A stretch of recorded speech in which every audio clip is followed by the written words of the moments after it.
Olá pessoal, estamos de volta para mais um episódio do Papeando com Pamplona. E hoje eu tenho a honra, o prazer, o privilégio de entrevistar um jovem magistrado e professor que eu tive a enorme satisfação de acompanhar nos seus primeiros estudos em pós-graduação. Ele foi meu aluno no mestrado em Direito da UFBA, na disciplina de Metodologia da Pesquisa, em que a gente trabalha questões epistemológicas relevantíssimas. E ele, mais do que isso, eu acho que eu sou meio padrinho dele, porque foi lá que eu apresentei Nestor, com que ele fez um curso de processo penal sensacional. Senhoras e senhores, recebam o professor Rosmar Antoni, magistrado, juiz federal, presidente de turma recursal, professor da UFAL, doutor em Direito, autor de obras jurídicas e, para minha honra pessoal, meu ex-aluno no mestrado.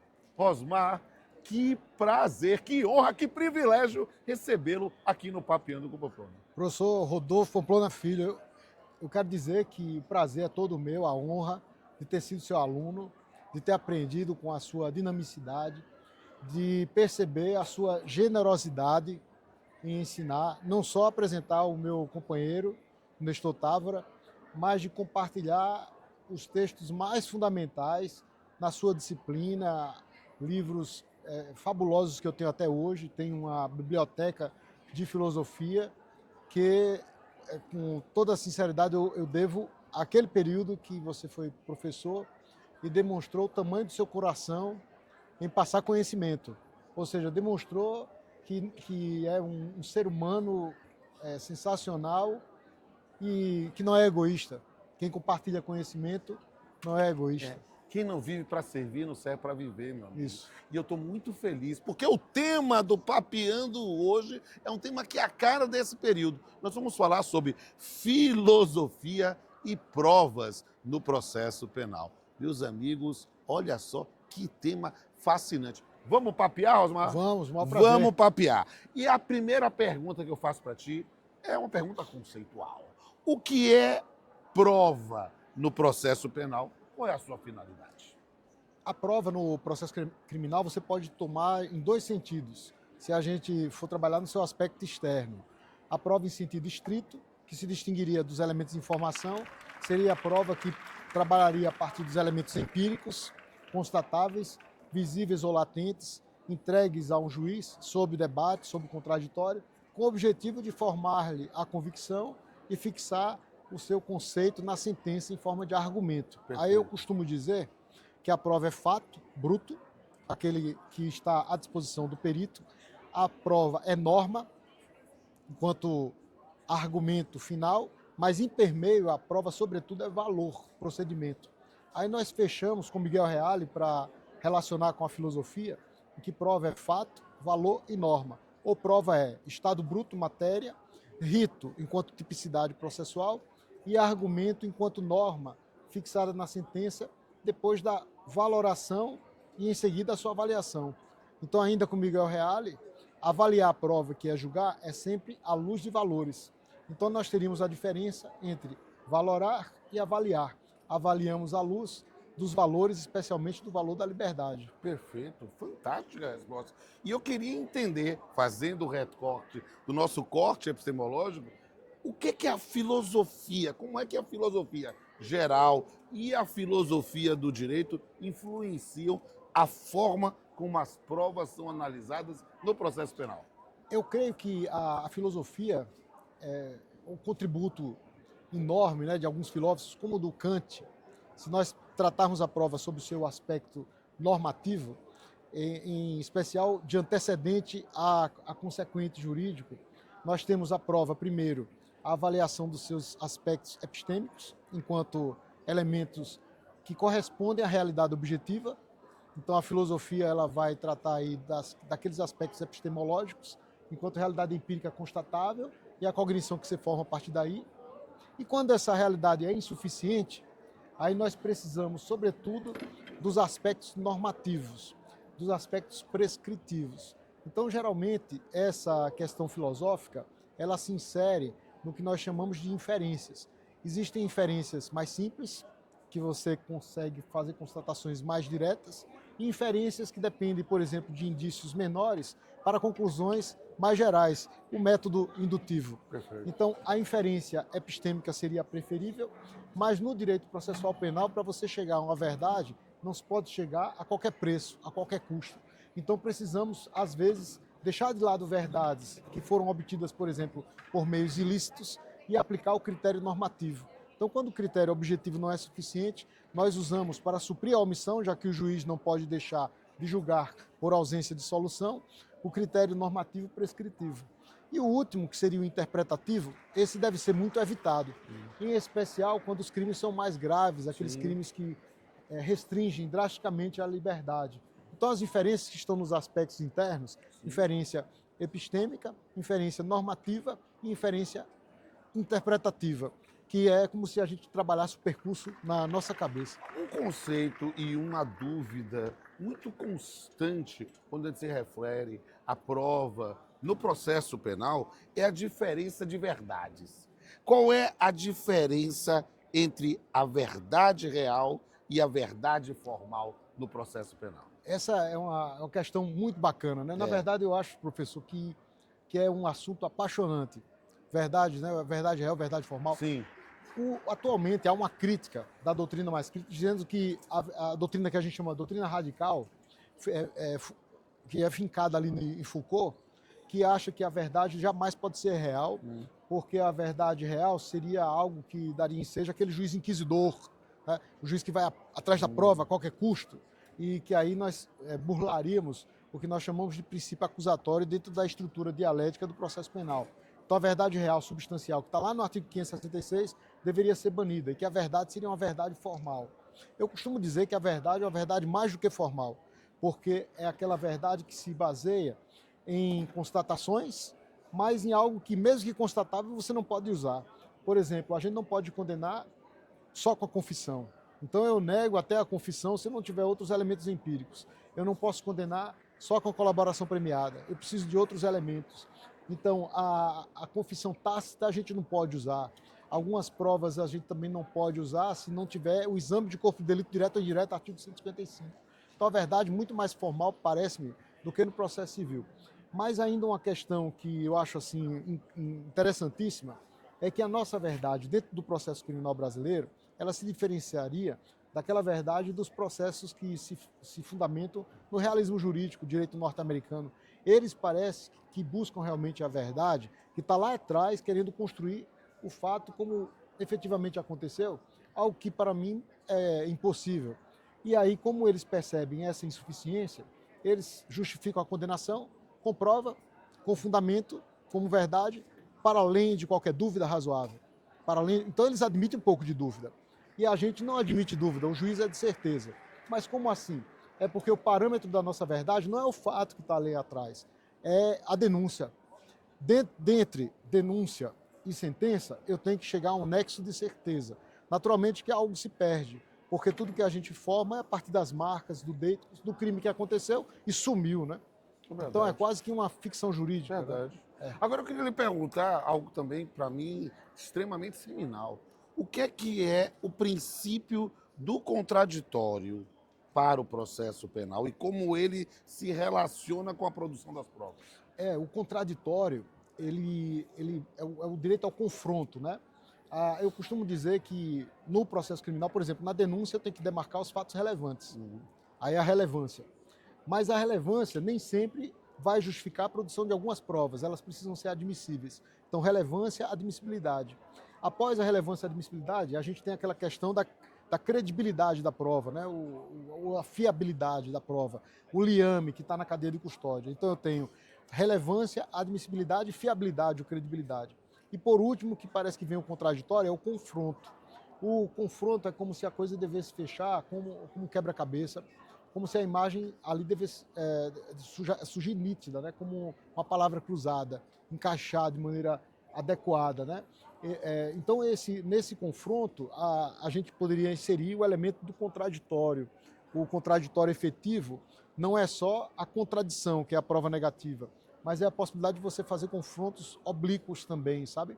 Então, todo confronto oblíquo, ele não nega totalmente o fato, mas ele não vai admitir que você seja condenado se algum elemento mínimo não encaixar nesse quebra-cabeça. Então eu digo que o contraditório ele está dentro do conceito de prova, e do conceito, tanto do conceito de prova em sentido estrito, que é aquele que tem imparcialidade do juiz, que é o ignorante, no sentido de gnose, ele não conhece de antemão e vai conhecendo aos poucos, daí o nome de processo de conhecimento, e esse contraditório vai justificar a influência que a parte faz, enquanto legitimada para produzir a prova, na decisão, interfere na decisão, né?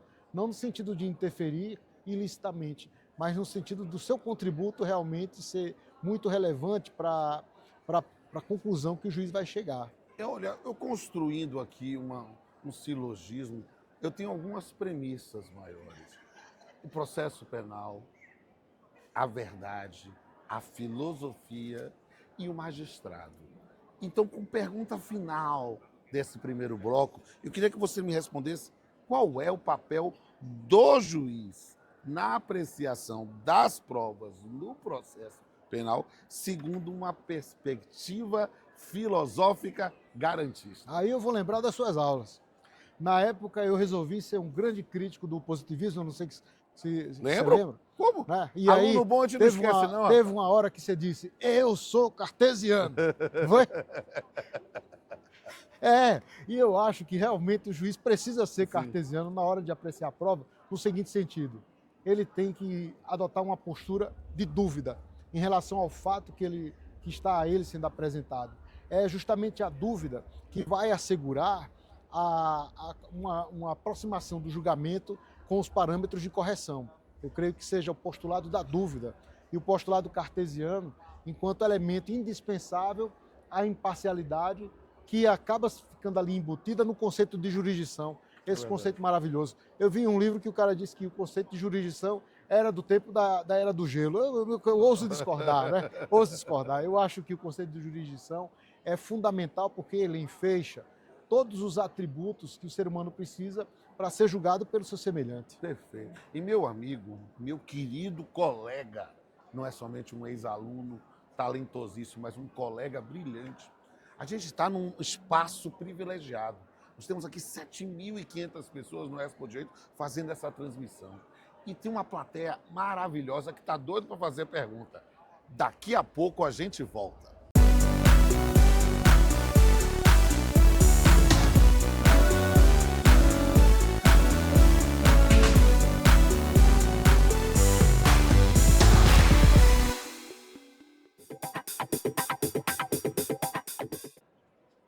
Boa tarde, meu nome é João Guilherme Boing, sou de Francisco Beltrão, no Paraná. Gostaria de saber do professor o que é o livre convencimento motivado do juiz no contexto da prova penal. O livre convencimento motivado, alguns dizem que deve ser um convencimento motivado dentro dos limites do sistema. Aí alguns negam que não há ali liberdade para você se convencer. Mas eu penso que a liberdade existe, mas a liberdade, sobretudo, a liberdade jurídica. E aí eu lembro do Carlos Cóssio, que era recomendado por vários professores lá da UFBA, acho que por influência de Machado Neto, talvez. Neto, o Carlos Marina Cóssio, Muricy. Marina Muricy, minha professora, o Carlos Cóssio diz que a liberdade jurídica é a liberdade fenomenalizada. É a própria essência do ser humano, mas é a essência diante de conduta e interferência intersubjetiva. Então, a liberdade do juiz ela não pode ir além dos limites que foram delimitados democraticamente. E o direito é fixado juridicamente pelos enunciados justamente para compatibilizar aquele interesse que eu tenho e você tem também. E a gente vai disputar o objeto, aquilo que a gente faz desde criança. Eu quero, você quer também. O direito delimita isso aí procedimentalmente para que a liberdade possa ser restringida, mas de acordo com as regras fixadas pelo sistema representativo. Perfeito. Meu nome é Gleice Kelly, eu sou de Nova Russa, Ceará. E a minha pergunta é como o garantismo de Ferraioli aborda as provas no processo penal? Luiz Ferraioli, ele trata aquela questão do direito como um todo dogmaticamente. Então, o Ferraioli da época, naquele horizonte, ele está longe de ser alguém que não esteja ali na perspectiva tradicional, ou seja, é uma crítica moderada. Então, eu creio que o conceito fundamental para entender como é o garantismo penal é o conceito de relação jurídica. A relação jurídica existe entre o Estado e o imputado. Não existe entre o réu e a vítima. A vítima tem direitos em relação também ao Estado. E é justamente aqui que nós vamos perceber que toda aquela parafernália das disposições jurídicas, por exemplo, da construção da prova, são trilhos para desconstituir o grande princípio do processo penal, que é o estado de inocência. Você não precisa de uma sentença que mude, por exemplo, o fundamento absolutório, dizendo, não, é melhor ser julgado como não fiz o fato, não participei do fato, inexistência do fato, ou não fui autor, do que ser dito insuficiência de provas. Aí alguns acham que você pode recorrer desse tipo de sentença para mudar o fundamento. Não precisa. Por quê? Porque juridicamente a pessoa é inocente até a sentença penal condenatória transitada julgado. E para isso é necessário decotar a liberdade por intermédio do procedimento extremamente rigoroso, metódico, de metodologia, para a construção das provas.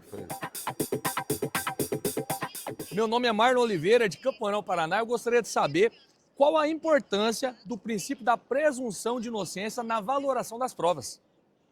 Eu acho que esse, dos princípios específicos do direito processual penal, é o mais importante.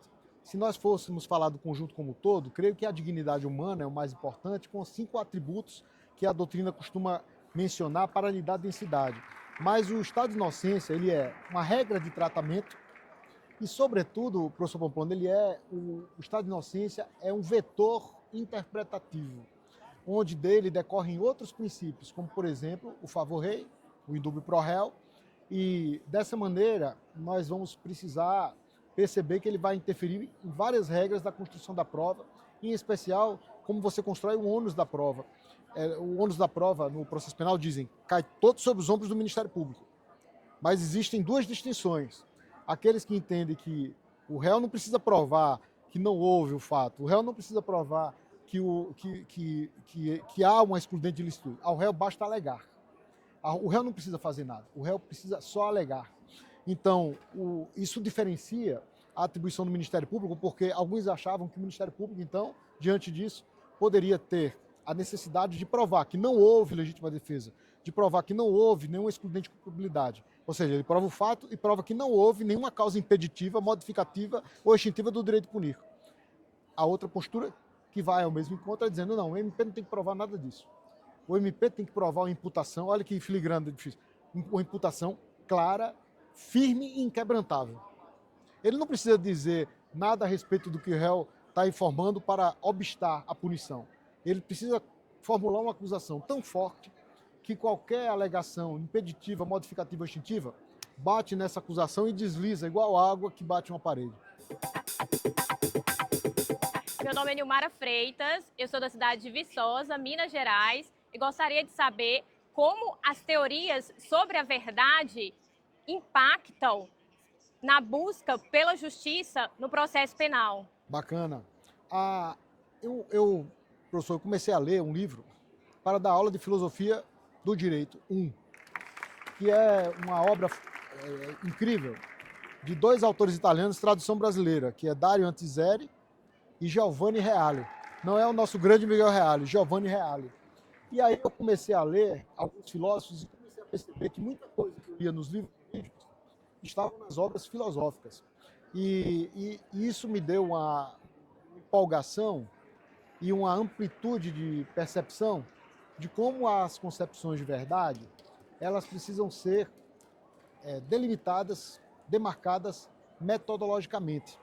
Então, eu creio que o mais importante para a filosofia no processo penal não é tratar a filosofia do processo penal, mas a filosofia no processo penal é da ampliação de percepção dos limites cognitivos do ser humano, a partir de onde ele não pode ir mais, ele não pode avançar, e que depende principalmente de argumentos que lhe sejam transcendentais, não transcendentes, tá?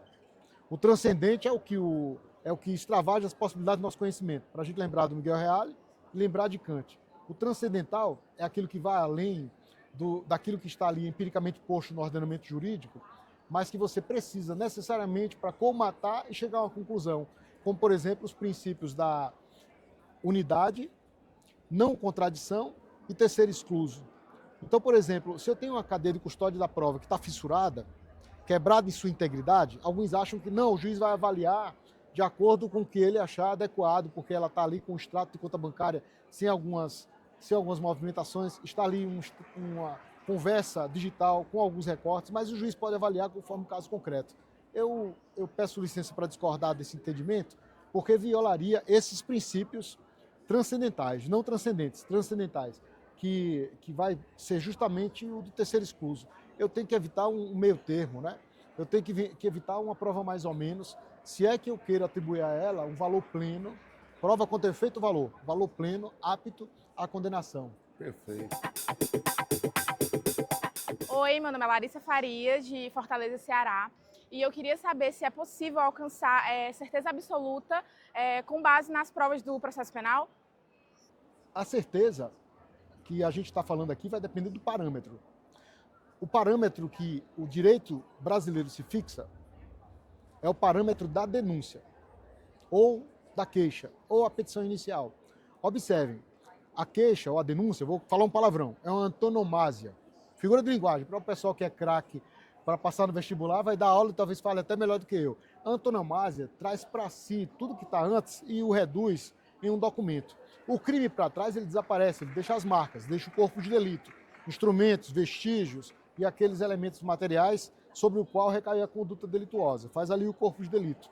A denúncia deve conter a descrição precisa dos fatos, uma peça técnica, e que faça uma síntese do que está no inquérito nos modos do que está no tipo penal. A denúncia ela tem que apresentar tecnicamente uma subsunção concreta. E é essa subsunção concreta que você tem que provar durante o curso do processo. Muitas provas vêm de antes, que precisam passar por um confronto posterior, mas da denúncia até a sentença eu tenho que formular um nexo de certeza do esquema legislativo, punitivo, esquema, olha o Kant aí de novo, com um nexo com os elementos empíricos que você vai formular. Se aquele processo, então, ao chegar no momento da sentença, ele não conseguir fechar esse nexo, apresentar a imagem, é porque a conclusão é absolutória. Então, observem que o conceito de juízo de certeza absoluto, né? Não entra aqui o conceito americano para além de qualquer dúvida razoável, que é quase uma questão de marca X para o grande júri, né? Ou quem gosta de falar inglês, né? Que não é bem o meu caso, beyond a reasonable doubt, o pessoal fala, né? Ou lá no alemão, Zweifel, não é bem isso. Para a gente, o juízo de certeza. Mas o juízo de certeza, você não vai tratar do fato, porque isso já foi superado com a denúncia. A denúncia é antonomásia. E a sentença vai ser a antonomásia do processo para trazer para ela tudo que foi ali carreado durante o curso da instrução e em relação aos elementos que podem ser avaliados lá da perícia, porque assim dispõe o artigo 155. Que aula, olha, gente, Obrigado, professor. tudo que um professor mais quer na vida é que seus alunos sejam melhores do que ele. E eu não tenho a menor sombra pálida de dúvida que contigo eu realizei esse sonho. E me permita realizar orgulhosamente também um sonho, que é o momento de poder brindar contigo ao final deste programa. Eu quero dizer que a honra é toda minha, né? Eu tenho orgulho de dizer que fui seu aluno, né? De ver essa pessoa que extravasa os seus próprios limites, porque não é só o indivíduo, né, maravilhoso que é o Rodolfo Pamplona, mas alguém que essa energia ela é contagiante e a gente tem muito a aprender, professor. Amém. Estamos Obrigado. juntos, querido. Meus amigos, mais uma vez encerramos um episódio do Papeando com Pamplona. Se você gostou, curta, comente, compartilhe, divulgue com seus colegas, com seus amigos, com sua família e também veja os bastidores lá no Instagram, lá no perfil Papeando com Pamplona, os episódios anteriores também lá no canal do YouTube e venha sempre estudar direito, com profundidade e leveza e um toque de poesia. Até a próxima. Filosofias e provas no processo penal. No Tribunal da Razão, ergue-se o verbo. Com toga de dúvidas, silêncio acerbo. Ali onde a prova caminha no fio, surge a filosofia com seu desafio. Quem pode dizer o que é verdadeiro quando a verdade se esconde por inteiro? Eis o dilema que o direito enfrenta na balança da lei que nunca é isenta. A prova, rainha do processo, é chama, mas arde em incerteza, jamais se inflama, sem que a razão lhe sirva de guia. Entre a dúvida e a fé, nasce a filosofia. o ônus pesado recai sobre quem alega. Mas que prova é justa? Que prova se entrega ao crivo do tempo, da lógica pura, ou se desdobra ao poder, à estrutura? É Platão que sussurra nos corredores sobre sombras, verdades e seus atores. E Kant nos adverte com precisão: a justiça não vive sem razão. No processo penal, a vida se decide e a filosofia em silêncio divide a espada e a balança com ponderação para que a prova não seja uma ilusão. Até a próxima.